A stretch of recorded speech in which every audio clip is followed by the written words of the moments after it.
All right, everybody. I will see you in about an hour. Take care, or see you soon.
I speak to you from the eternal now,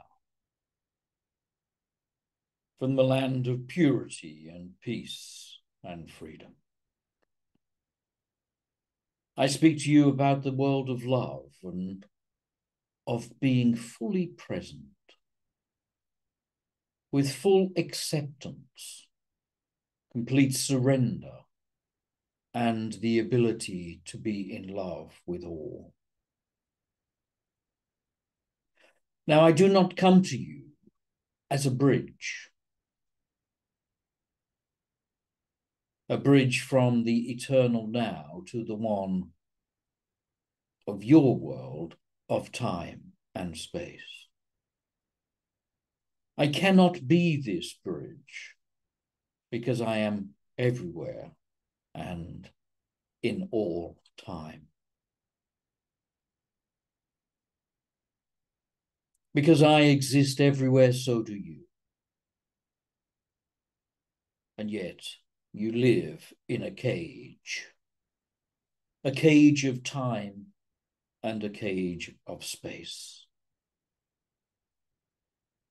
And you believe that you exist only for a brief blink of an eye.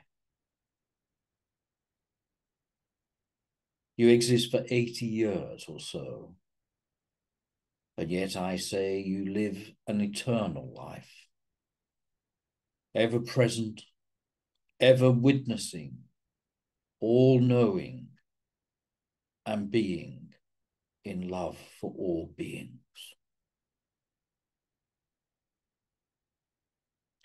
Yet I must use the language of your world and talk to you in terms of the cage of time and space. And I must use the words that you hear because you are limited by the sense of hearing. At least the body is. And I must address you in this way, to talk the language of those who must listen, that you are prepared to seek the truth. And yet you are unlimited in nature. You exist for eternity plus 1 second. And tell me then, if you are eternal, what use is your calendar? What use is your watch, your time? It has no meaning in my world. There is nothing to judge the time by. It is only ever present. And presence will exist, and you sit in that presence, whether you believe it or you do not believe it. You enter the world of the human race to be educated and to learn all about what you are not. You come to this world out of obligation until you reach a point that you can make your own choice to incarnate or not to incarnate. And either you come to the world of pain or you exist in the world of purity. And yet the truth is, you never leave the world of purity. You come into the world of pleasure and pain and live by the degree of enjoyment or dissatisfaction. You live there thinking there is all you are and all you have. And so that you judge your life in terms of youth, middle age, and old age. But in eternity, where is the middle? Which part is the middle? In eternity, there is no middle. Can you imagine in your mind's eye what eternality looks like, what it feels like? Of course, your mind is limited. But you are much more than the mind. In fact, it is the mind which causes the most difficulty and problems when it is not correctly used. When the mind runs by its own course, enjoying its own food and producing its own output, it is limited in nature, limited by what it feels and what it knows, and creates a circle of life of ever-living repetitive patterns. And yet you are not these repetitive patterns. You are not the mind. You are not limited by youth, middle age, and old age. You are so much more. And in your being, you know this. In the depth of your soul, this rings true. And you know within you, there is the sense of a pure, eternal self. So if you would go back in your earthly time to the time of your physical conception, when did your consciousness start? When did it associate with that physical body? It existed before conception and will exist after the demise of your body as it falls to dust, and once more you become the pure self.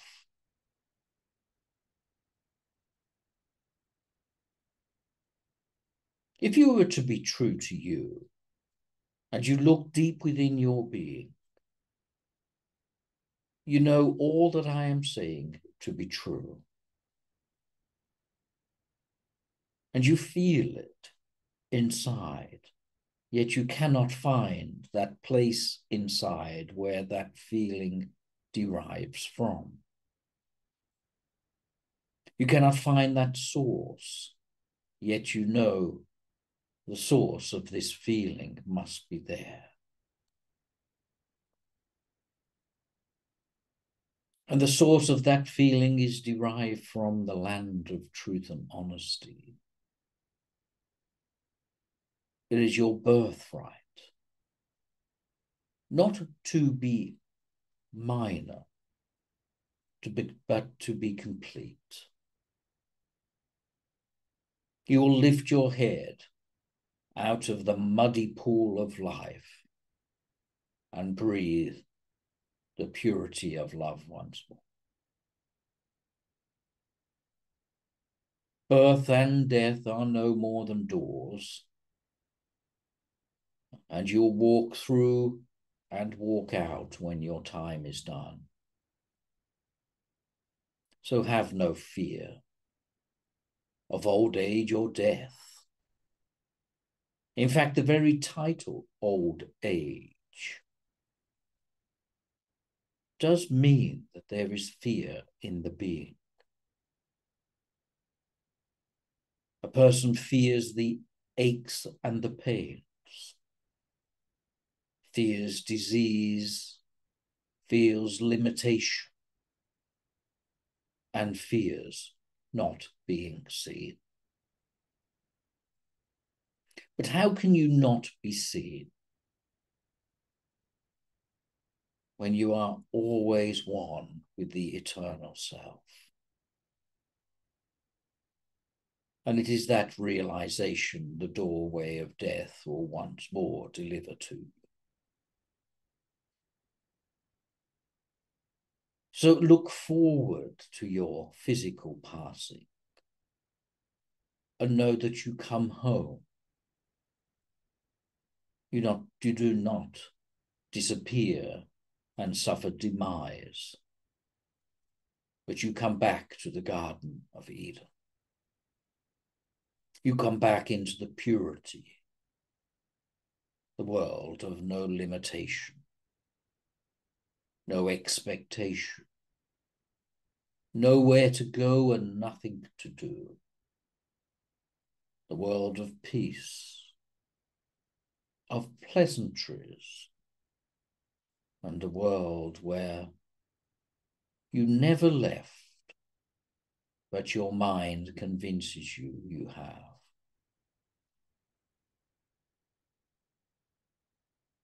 Your physical body is no more than a thought of God. The play you see on the screen is no more than a reflection of your beliefs. A play that you must watch and endure. But you are not bound by it. Yet you feel you are. You can take part in this school and not be encumbered by it. You can watch the way the school will unfold and deliver,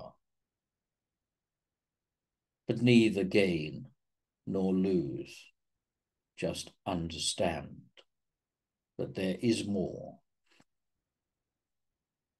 than what the world projects to you.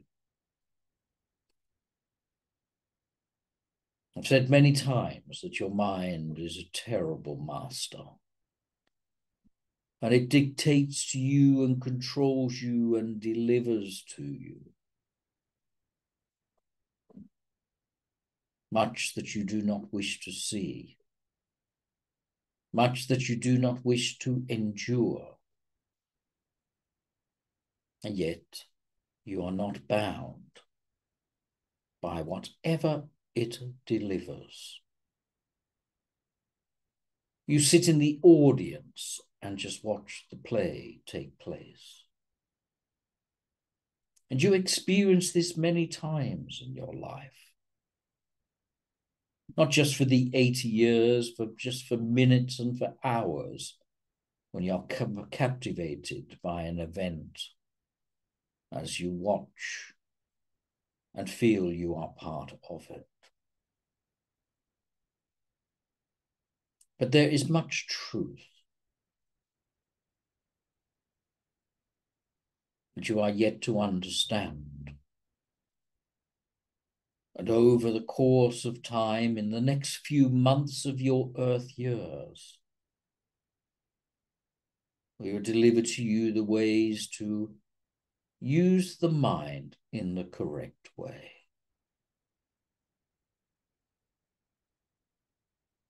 So we will adapt your perception and lead you forward so that you may see and understand the truth that is yet to come. So in the courses of those undertaking our plan to raise your vibration, we will work with the perceptions of love and the understanding of the purity of love. And let it be in your being all day. For those of you who are attending other courses, we will show you ways to free the mind, so the mind may be used in your service and deliver more truth and more honesty and more purity. But that is time to come. And we will talk more about that when it is appropriate. So there is a rather complex series of events to occur. I promised you, those who were present, that we would raise your vibration. We would lift you from the minor to the major in your physical world. We'll bring more presence, more coincidences, more events, and more truth into your life. And that is still what we will do. We will bring together talks and connections and exercises over many different talks, which will all link together over the next 3 months. So the beginning will connect to the end, and the end will connect to the beginning. So that this is all the truth of the eternality. Nothing is lost. Everything is forever waiting for you.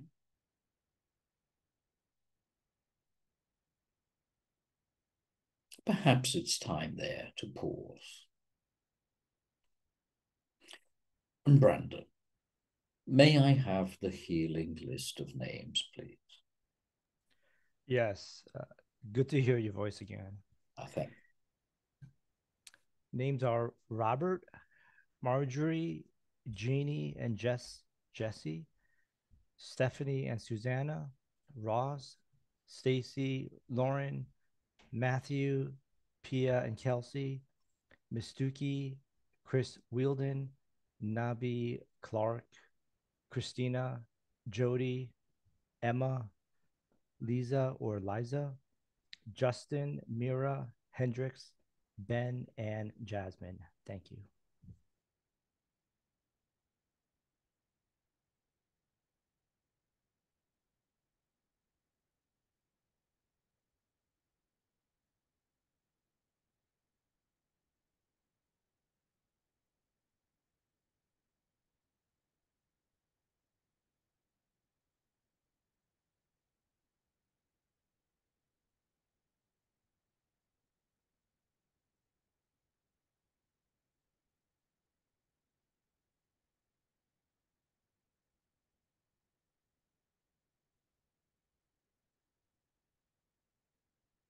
A lady comes for seek advice,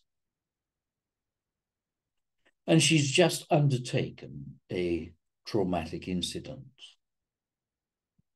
that she has lost a child who has passed from the physical world. Her pain is immense. Her shoulders heavy, and her heart feels void of all emotion. She cannot feel. She cannot see a way through. She does not feel that she can carry on living any longer. She feels she has lost all that she once loved so much. Her life feels empty and sad. Feels like there is no future, only a future of pain, misery, despair, and grief. The difficulty that she must endure is unbearable. The advice she seeks is what or how she should live her life now.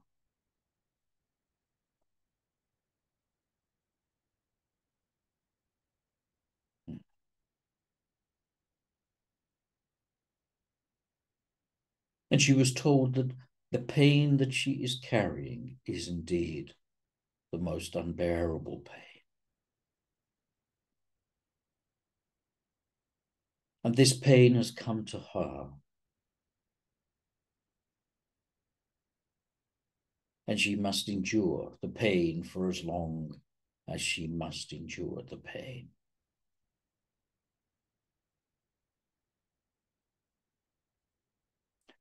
But that difficulty that has come to her has come to her not alone, but she feels alone. Others have experienced this too. And she was told that she indeed had to endure this pain, but she would.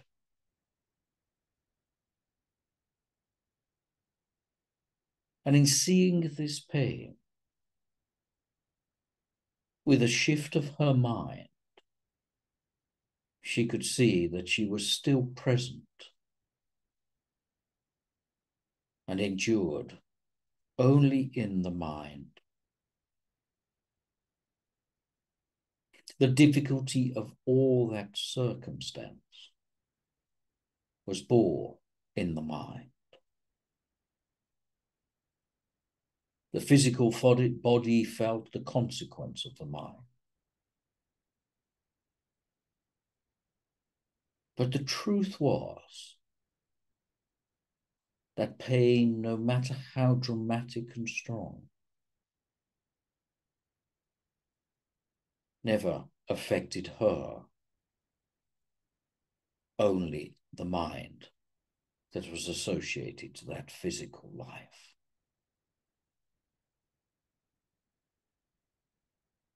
The mind endured, created, recreated, built, and made into the flame of grief that would never be quenched. But with spiritual hindsight, these were just experiences that she must have.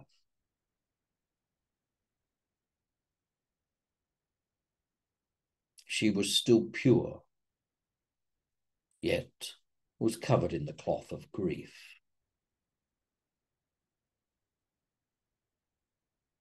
If she can endure through clarity the most painful and difficult circumstance, then you can endure your difficulties that you have too. And if you can accept that she was not affected, but felt affected by her pain and grief, then what is this physical life but an experience that is projected onto a screen? Can you change your mindset and know that this is just an experience? If you are lacking love or not being sent the love that you believe you are due or require, it is no more than an experience, and seek the love within. If you are locked away from all that matters, seek the love within. The mind must be open and the heart must be willing. But you are in control of both of those, unless you wish them to control you. So if you can see this, that no matter what you experience, you are unchanged. If you lost all of your money, you are still unchanged. If you became alone and destitute, you are no different. If you are lost in a jungle by yourself, you are still the same being. If you can see all of this to be true, then suffering is the signpost that with a little understanding will reveal the true self. And therefore, suffering is grace. Suffering is kindness, because nothing is lost and nothing is damaged. With hindsight, you can see this occurring, or you're trapped in the circumstance and will never see your way out until you lift your head above water. So when you have stresses at work, that is not who you are. It is just the mind experiencing stress. When you have a difficult client or patient or friend or family member, and they throw their arrows of anger towards you, it is but an experience. They cannot harm you in any way. Age does not weary you, because you are never born and never die. You simply watch the unfolding play of life. So therefore you witness the awakening, yet do not awaken yourself. You witness the demise, the pain, and the karma, yet you are unaffected by them. You witness the injury, the difficulty, the grief, and you are not affected by any of those things.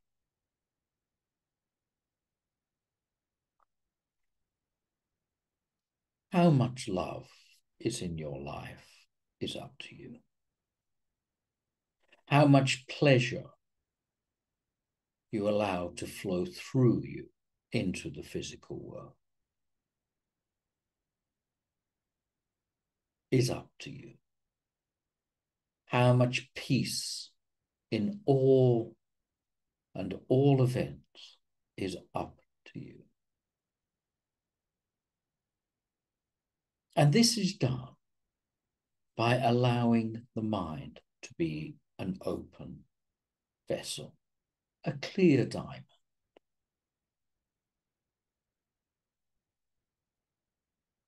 If indeed the diamond is clear, there is no bridge, no veil, no difficulty, no separation. But if you believe in a bridge, an event, an awakening, a moment in time, you believe in the pain, the solitude, the demise, the grief, then the veil is created by you. So be free unto yourself. Let your mind be used correctly. Let your mind deliver to you the life that you want. And watch that play with more enjoyment. Let love be your first emotion and not your last. Let it be on the tip of your tongue.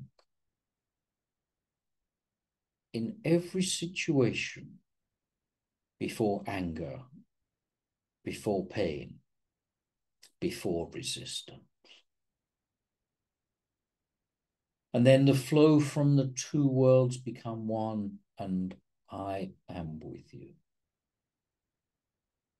If you open to my presence, I am there. If you close to my presence, I am there.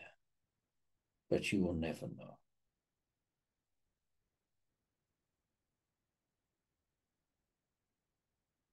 You see, you do not meet your guru, and you do not lose your guru. because they were never physical in the first place. You just opened to their presence and they were waiting for you, waiting for you to wake up, waiting for you to be ready, to pick the right book from the shelf. And therefore, if you are listening to these words, you are ready. You are opening to what is. And all you have to do is to let go in the belief of the play. So the eternal spirit is everywhere. And that is where I speak to you from. There is nowhere you have to go to do or to become in communion with that eternal spirit, because it is already with you. You just have to wake, open your eyes to it, allow. And that is the point of the whole school. You can have as much suffering as you want.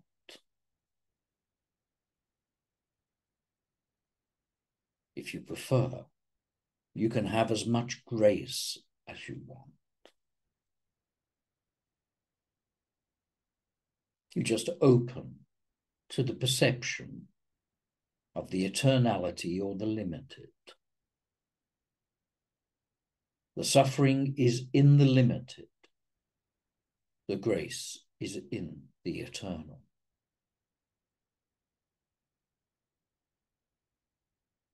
And you sit in that eternal, thinking you are the limited.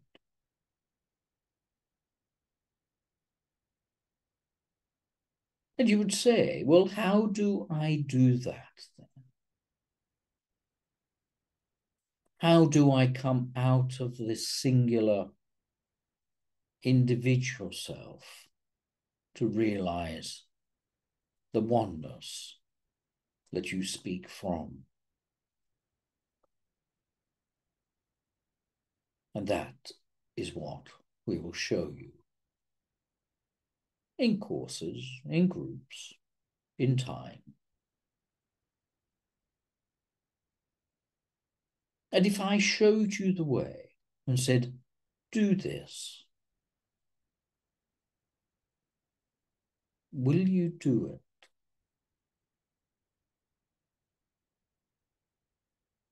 Will you resist it and say, no, the play is my truth, and you are the unreality? Will you resist my presence, my suggestions? Will you resist the words of honesty, of love, of connection?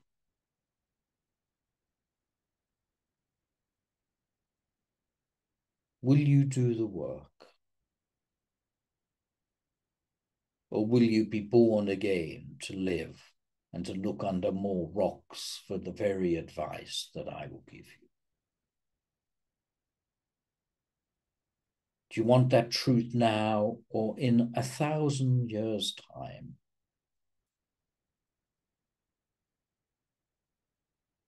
Do you resist and think, I cannot? But all that resists is the belief in the physical world. Otherwise, my talk will not be true, will it? If you believe in the physical world, then you will resist my suggestions.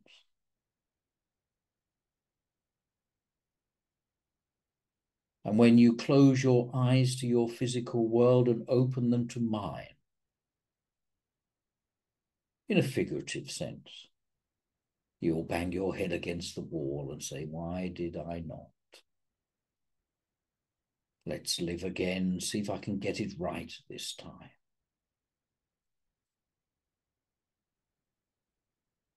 But that's no matter. We have eternity, and you may need every single bit of it, or not. So in the coming times, we will teach you mind. To use it correctly, we will open love and show you where to look and what to do. We will deliver to you the proof of purity.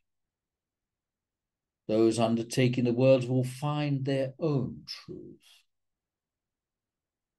And many will have glimpses of the awakening that is waiting to be experienced. Again, the fact that you are here, listening to these words, if you agree with them or not, show signs that you are ready for the next part of your journey. And you can watch the beauty of an awakening, or you can endure the grief and the pain and the demise and the solitude and the difficulty and the anger. I only promise you the truth. Will you let go of the false, the illusion? I guide you there. Is that not what you want? To come home. It is time. God bless you all. He most certainly does.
All you got to do really is kind of find out whether what he's saying is true or false, isn't you?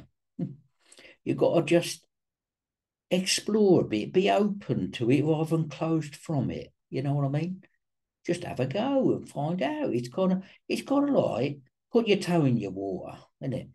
Put the toe in the water, find out whether it's true, get a little bit of warmth from the water, and decide to put your next toe in if you wanna, and then discover whether what's been said is right or wrong, and you like it, you don't like it. When you go and buy a new shirt, you know what I mean, or new trousers or suit or jumper or something, do you not try it on first before you buy it? True, isn't it? You try it on, you get a jumper, you try it on, slip it over, look in the mirror, go, oh, that's nice, I like that. How much is it then? Right, what have I got to do? Don't you try it on and then you discover, well, this is the same thing, isn't it? Are you really willing to try it on or not? Or you're just gonna, oh yeah, window shop, that's the word. Or you're gonna window shop and say, that's lovely, ain't for me, but I wish I could have it. And you got all the money you want in your pocket to buy it if you like. You know what I mean? Try it on, have a go. Slip it on, see what it looks like. Nice and easy. So think of a puddle, think of the water, and all you're doing is putting your toe in. The evidence will come when you look in the mirror with your new jumper on, won't it? In fact, really, I suppose is the analogy is a bit wrong, isn't it? Really, we're taking the jumper off, not putting it on, of course. That don't look too good when I say get rid of all your clothes, does it? You ain't going to do that, are you? So anyway, put your jumper on. It works better that way. It makes a bit more sense. Try it for yourself. All right, lovelies. God bless you. Take care. Look after yourself. Don't get falling into any dark holes of misery and despair and grief and pain and all that, because that's all they are. You're just in the hole. You're not the hole. You can get out of it if you want by changing a little bit. I discovered that. It weren't that hard. You kind of make it hard. People think really that the whole waking up process is kind of like a miracle. You know what I mean? A clap of thunder and somebody hits you on the head and you wake up and you see everything different. Ain't like that. Only a few people get that type of stuff, the clap of thunder, and then they see things different. Vast majority of people wake up in slowly. What are you like when you get out of bed? Are you kind of like an instantly awake person, or do you have to get the eyes working for 10 minutes first? Yawn a bit, stretch a bit, decide to put a toe out the bed, see if it's warm or cold, then think, oh, another 5 minutes. I'll linger here for a bit, I'll roll over. Or it's 1 minute past the hour, I'll wait till 5 past. Is that what you say? And you get to 5 past, oh, I've missed it. I'll go to 10 past or something, don't you? And you're like, and it's an excuse. Well, the awakening can be a bit different. You've got an excuse and you want to lay in what's comfortable rather than what is real. Can't live in bed all day, can you? Well, you can try. I know a few of you have tried, haven't you? Be truthful about it, but you can't do it. I've got to eventually stick your toe out, put your foot out, put your leg out, and get up. Well, that's the awakening, I suppose. Put your jumper on, get your toe out the bed. No excuses. Do what's got to be done.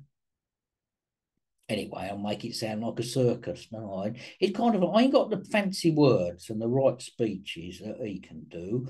I've only got me basic down to earth natter. That's the way to tell it, I think. And if you get it kind of like working in a nice flow, it works really well. Old basic down to earth chat with people. I think so. I think you don't always need that bloody fancy pants words, do you? It's like you don't need fancy clothes all the time. You can be happy in something casual and relaxing. Or maybe that's me. Maybe I'm your comfort clothes in this regard, anyway.